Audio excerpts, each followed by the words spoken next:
नमस्कार मित्रों, बहुत बहुत स्वागत है आपका। आइए आज हम देखते हैं चंद्रगुप्त नाटक, जो कि एक महत्वपूर्ण नाटक है और यूजीसी नेट की यूनिट 8 के अंतर्गत इस नाटक को रखा गया है। और आज हम इसके महत्वपूर्ण बिंदुओं पर प्रकाश डालेंगे, अंकों पर और प्रमुख कथनों पर।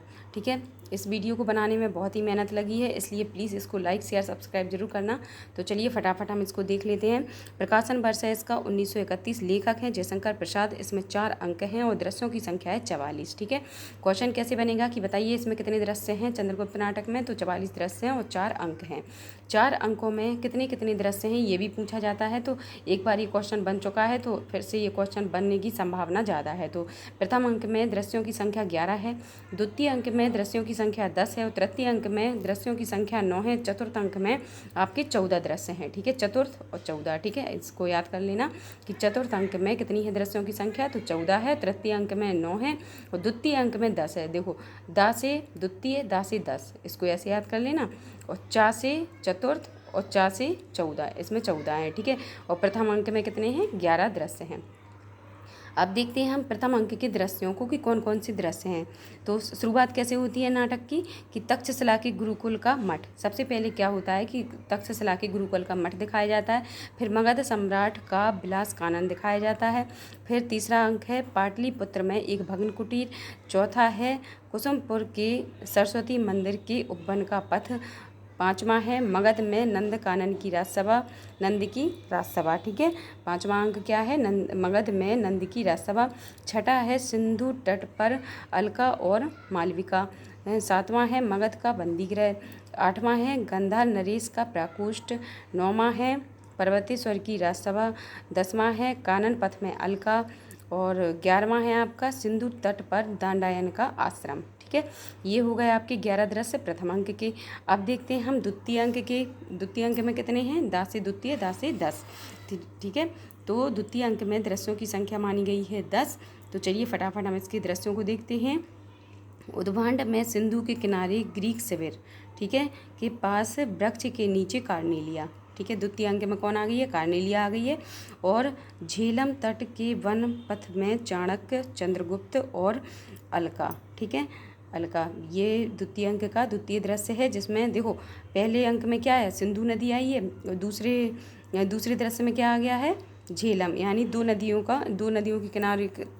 नदियों के किनारे या तट का इसमें जिक्र हुआ है। पूछा जा सकता है कि कौन कौन सी नदियों का जिक्र हुआ है, तो सिंधु और झेलम। ठीक है, द्वितीय अंक का जो पहला दृश्य है वो कैसा है कि उद्भांड में सिंधु के किनारे ग्रीक शिविर के पास वृक्ष के नीचे कार्नेलिया, और दूसरा दृश्य है इसका झेलम तट के वन पथ में चाणक्य, चंद्रगुप्त और अलका।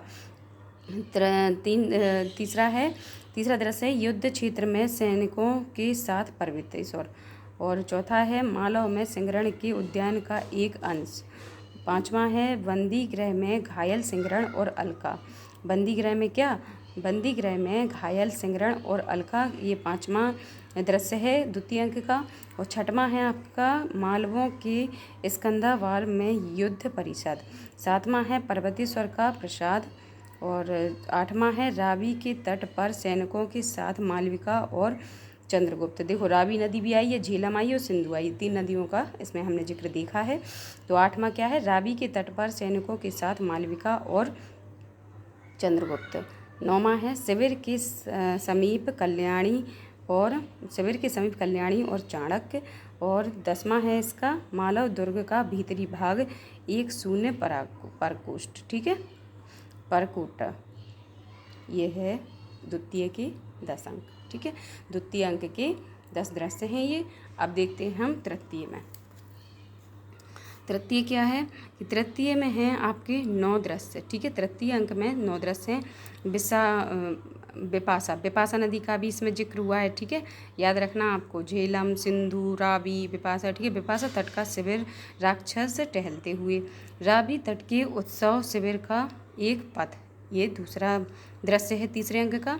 रावी तट पर सिकंदर का बेड़ा प्रस्तुत, ये है तीसरा दृश्य। चौथे में है पथ में चर और राक्षस। पांचवा है मगध की रंगशाला में नंद का प्रवेश। और छठवां है कुसुमपुर का प्रांत भाग। और सातवां है नंद के राज मंदिर का एक प्रकोष्ठ। और आठवां है कुसुमपुर के प्रांत पथ में चाणक्य और पर्वतेश्वर। 9वां है नंद की रंगशाला सुवासिनी राक्षस बंदी वेश में। ठीक है, ये है तृतीय अंक के 9 दृश्य। ठीक है, अब देखते हैं हम चौथे में आए हैं आपके चा से चौथा और चा से 14, यानी चौथे अंक में 14 दृश्य हैं। कितने हैं? 14 दृश्य हैं। तो चलिए फटाफट हम इनको देखते हैं। मगध के राजकुल में कल्याणी उपवन में। ठीक है, मगध के राजकुल उपवन में कौन है? कल्याणी चतुर्थ अंक में। पथ में राक्षस और सुवासिनी। परिषद गृह, एक परिषद गृह है तीसरा, और चौथा है प्रकोष्ठ में चंद्रगुप्त। प्रभातो मंदिर का एक प्रांत, और छठवां है सिंधु तट पर पर्ण कुटीर में चाणक्य और कात्यायन। 7वां है ये कपिसा में अलेक्जेंड्रिया का राज मंदिर। और आपका 8वां है पथ में चंद्रगुप्त और सैनिक। 9वां है ग्रीक शिविर। और 10वां है आपका युद्ध क्षेत्र के समीप चाणक्य और सिंहरण। 11वां है शिविर का एक अंश राक्षस का प्रवेश। और 12वां है पथ में साइब्रिटियस और मैग्नेस्थनीज। 13वां है दंडायन का तपोवन। और 14वां है आपका राजसभा एक ओर सपरिवार चंद्रगुप्त और दूसरी ओर साइब्रिटियस, मैग्नेस्थनीज, एलिस और कार्नेलिया के साथ सेल्यूकस का प्रवेश। ठीक है, ये हो गए हैं चौथे अंक के 14 दृश्य। अब देखना है हमें महत्वपूर्ण कथनों को, जो कि आपके एग्जाम के लिए बहुत ही महत्वपूर्ण है। तो चलिए फटाफट हम इनके महत्वपूर्ण कथनों को देख लेते हैं। चंद्रगुप्त नाटक कल्याणी परिणय का परिवर्धित रूप है। पूछा जा सकता है कि चंद्रगुप्त नाटक किसका परिवर्धित रूप है? तो चंद्रगुप्त नाटक कल्याणी परिणय का परिवर्धित रूप है। और इसमें क्या है कि सिकंदर के आक्रमण से शुरू करके सेल्यूकस की संधि का विस्तार इसमें दिखाया गया है। अब 3 घटनाएं आई हैं इस नाटक में। कितनी घटनाएं आई हैं? 3 घटनाएं आई हैं। अलकनंदा का आक्रमण, नंद कुल की पराजय और सेल्यूकस का पराभव। ठीक है, ये 3 घटनाएं इसकी प्रमुख घटनाएं हैं जो कि चंद्रगुप्त नाटक में आई हैं। अब देखते हैं इनके प्रमुख कथनों को हम। जो सिंहरण है, सिंहरण के जो कथन है मैंने एक जगह रखे हैं। जितने भी पात्र हैं, जितने भी उनके कथन हैं महत्वपूर्ण, वो सभी एक जगह आपको मिल जाएंगे। तो चलिए हम सिंहरण के कथन देख लेते हैं। मालवों को अर्थशास्त्र की उतनी आवश्यकता नहीं। ठीक है, मालवों को अर्थशास्त्र की उतनी आवश्यकता नहीं, ये किसका कथन है? सिंहरण का कथन है। और आर्यावर्त का भविष्य लिखने के लिए कुचक्र, ठीक है, ये भी किसका है? भयानक विस्फोट वाले 2 कथन आए हैं इसमें। ठीक है, और दोनों किसके हैं? सिंहरण के हैं। आपको याद रखना है विस्फोट शब्द को, कि विस्फोट शब्द के 2 कथन हैं, वो सिंहरण के कथन है कि आर्यावर्त का भविष्य लिखने के लिए कुचक्र भयानक विस्फोट होगा। ठीक है, ये सिंहरण का कथन है। फिर विनम्रता के साथ निर्भीक होना मालवों का वंशानुगत चरित्र है, ये भी किसका है? मालवों का वंशानुगत चरित्र है, ये भी सिंहरण का है। और 5वां कथन आया है, चौथा कथन आया है कि मानव कब दानव से भी दुर्दांत बन जाता है और पशु से भी भयावह बन जाता है, पत्थर से भी कठोर बन जाता है। ठीक है, ये भी किसका है? सिंहरण का कथन है। फिर 5वां है अति सुखों के लिए सोच क्यों। ठीक है, और वर्तमान अनागत भविष्य के लिए भय क्यों, और वर्तमान को मैं अपने अनुकूल बना ही लूँगा। ये बहुत ही महत्वपूर्ण कथन है, ये 2 बार पूछा जा चुका है। ठीक है, अति सुखों के लिए सोच क्यों, और अनागत भविष्य के लिए भय क्यों, और वर्तमान को मैं अपने अनुकूल बना ही लूँगा। ये 2023 में पूछा गया था ये। तो ये बहुत महत्वपूर्ण है आपके लिए, इसको याद कर लिया। मैंने जीवन और मरण में तुम्हारा संग ना छोड़ने का प्रण किया है, ये किससे कहता है? अलका से कहता है। कौन? सिंहरण, कि मैंने जीवन और मरण में तुम्हारा संग ना छोड़ने का प्रण किया है। ये महत्वपूर्ण कथन है इसका, किसका? सिंहरण का। अब देख लेते हैं हम ये सुभाषिनी, हाँ ठीक है, इसी से कहता है, अलका से। और सुभाषिनी का कथन है कि प्रिय नहीं प्रिय, मैं तुम्हारी अनुचरी हूँ, मैं नंद की विलास लीला का मैं नंद की विलास लीला का उपकरण बन के नहीं रहना चाहती हूँ। ठीक है, ये किसका कथन है? ये सुभाषिनी का कथन है। और सुभाषिनी किससे कहती है? ये राक्षस से कहती है कि नहीं प्रिय, मैं तुम्हारी अनुचरी हूँ, मैं नंद की विलास लीला का उपकरण बनकर नहीं रहना चाहती हूँ। और नेक्स्ट कथन इसका कौन सा है सुभाषिनी का? कि वैश्यों के लिए भी एक धर्म की आवश्यकता थी। ठीक है, वैश्याओं के लिए भी एक धर्म की आवश्यकता थी। तो ये थे सुभाषिनी के कथन। अब देख लेते हैं हम चंद्रगुप्त के कथन, जो कि बहुत ही महत्वपूर्ण हैं। चंद्रगुप्त के कथन कौन से हैं? कि मानव यवन लोग आर्यों की रणनीति से नहीं लड़ते। ठीक है, यवन जो होते हैं वो आर्यों की रणनीति से थोड़ी लड़ते हैं, वो तो आक्रमणकारी हैं। ठीक है, और दूसरा कथन है इसका, स्वच्छ हृदय भीरु कायरों की सी वंचक निष्ठुरता नहीं जानता। ठीक है, स्वच्छ हृदय जो होता है वह भीरु कायरों सी वंचकता या निष्ठुरता नहीं जानता। ये भी चंद्रगुप्त का कथन है। और तीसरा कथन है चंद्रगुप्त का, आर्य संसार भर की नीति से मैंने यही जाना कि आत्मसम्मान के लिए मर मिटना ही दिव्य जीवन है। ये बहुत ही महत्वपूर्ण कथन है चंद्रगुप्त का, इसको जरूर याद कर लेना कि आर्य संसार भर की नीति से मैंने यही जाना कि आत्मसम्मान के लिए मर मिटना ही दिव्य जीवन है या दिव्य सत्य है। ठीक है, कार्नेलिया के प्रमुख कथन आए हैं कि मुझे इस देश से जन्मभूमि के समान स्नेह होता जा रहा है। ये कार्नेलिया का कथन है कि मुझे इस देश से जन्मभूमि के समान स्नेह होता जा रहा है। और दूसरा कथन है कार्नेलिया का, उन दोनों में श्रृंगार और रौद्र का संगम है।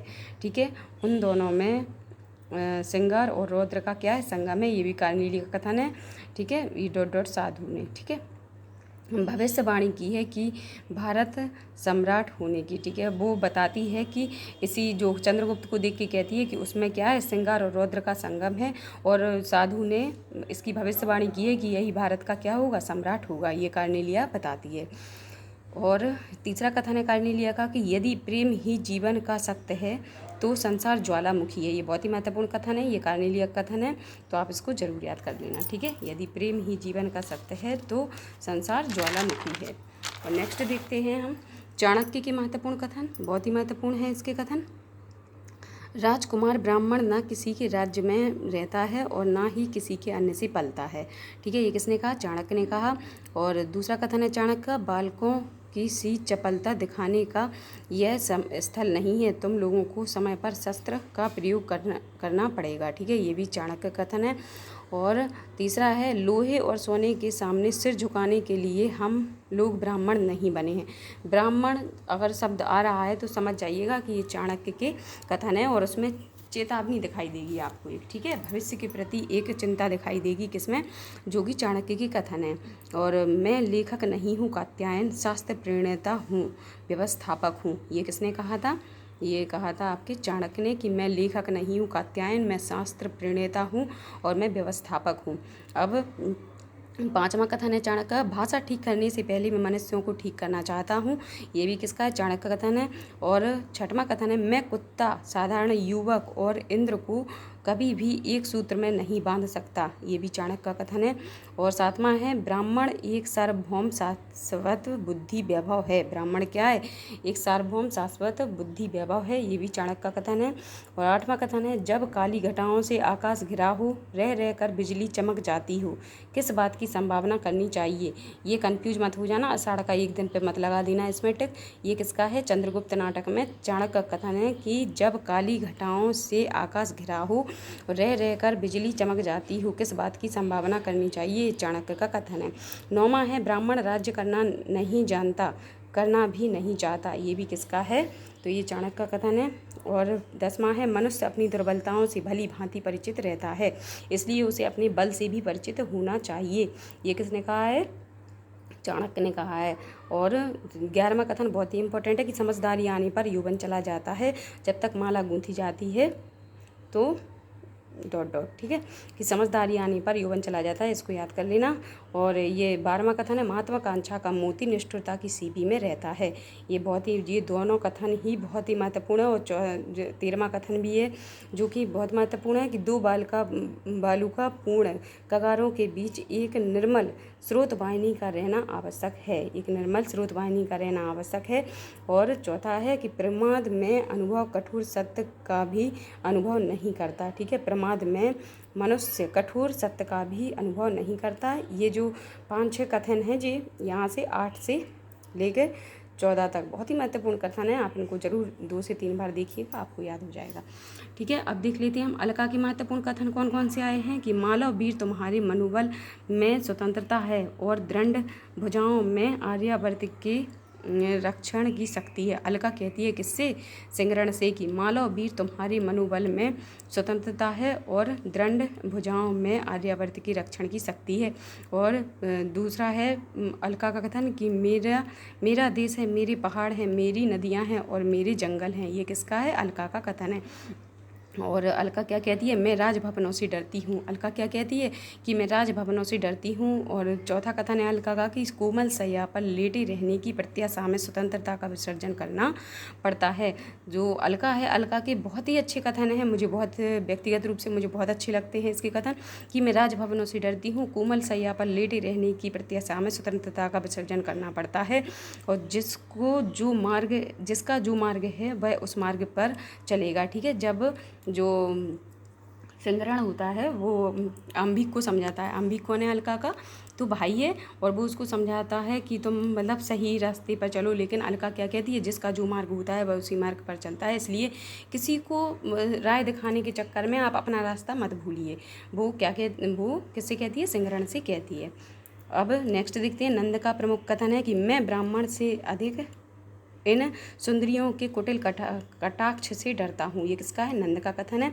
कल्याणी का कथन है कि पिताजी मैं पर्वतेश्वर के गर्भ की प्रतीक्षा लूँगी और उस क्षत्रिय को यह सिखा दूंगी कि राजकन्या कल्याणी किसी छत्राणी से कम नहीं। ठीक है, ये किससे? पर्वतेश्वर से बदला लेती है कौन? कल्याणी, और उसको बताती है कि मैं छत्राणी से कम नहीं हूँ। बर्रुचि का कथन है कि राज अधिराज जिस गुरुकुल में मैं स्वयं शिक्षा देकर स्नातक हुआ हूँ, मैं उसकी परीक्षा कैसे ले सकता हूँ। ठीक है, नंद जब कहता है कि तुम इन राजकुमारों की परीक्षा लो, तो बर्रुचि क्या कहते हैं कि राज अधिराज जिस गुरुकुल में मैं स्वयं शिक्षा लेकर आया हूँ, मैं उसकी परीक्षा कैसे ले सकता हूँ। और नेक्स्ट कथन है बर्रुचि का कि मैं वार्तिक लिख रहा हूँ। ठीक है, जी बर्रुचि का कथन है कि मैं वार्तिक लिख रहा हूँ। ये किससे कहता है? चाणक्य से कहता है कि मैं वार्तिक लिख रहा हूँ और मुझे तुम्हारा सहयोग चाहिए। ठीक है, और दांडायन का कथन है कि विजय तृष्णा का अंत पराभव में होता है। अलक्षेंद्र जब दांडायन के पास जाता है तो वो कहता है कि विजय तृष्णा का अंत पराभव में होता है अलक्षेंद्र। और दूसरा कथन है दांडायन का कि तुम यदि ले जाना चाहते हो तो ले जाओ, केवल मेरा शरीर ही ले जा पाओगे, तुम मेरी आत्मा नहीं ले जा सकते। और दांडायन का एक महत्वपूर्ण कथन है यह कि भूमा का सुख और उसकी महत्ता का जिसको आभास मात्र हो जाता है, उसको ये नश्वर चमकीले पदार्थ अभिभूत नहीं कर सकते। भूमा का सुख से याद रख लेना इसको, कि दांडायन का कथन है ये महत्वपूर्ण कि भूमा का सुख और उसकी महत्ता का जिसको आभास मात्र हो जाता है, उसको ये नश्वर और चमकीले पदार्थ अभिभूत नहीं कर सकते हैं। ठीक है, ये थे महत्वपूर्ण कथन। और मालविका का ये कथन आया है कि फूल हंसते हुए आते हैं, मकरंद गिराकर मुरझा जाते हैं। ठीक है, ये किसका कथन है? मालविका का कथन है। और ये सेनापति का कथन है कि स्त्री की अधीनता वैसे ही बुरी होती है। ठीक है, ये सेनापति का कथन कौन सा है? कि स्त्री की अधीनता वैसे ही बुरी होती है। और ये पात्र तो आप परिचित हो ही गए हैं, बहुत सारे पात्र हैं इसमें। तो स्त्री पात्र कौन कौन से हैं? अलका, सुभाषिनी, कल्याणी, नीला, लीला और मालविका, कार्नेलिया, मौर्य पत्नी और एलिस। ठीक है, ये हैं इसके स्त्री पात्र। आई होप आपको समझ में आ गया होगा, और अगर वीडियो अच्छी लगे तो लाइक शेयर सब्सक्राइब जरूर करना। Thank you so much.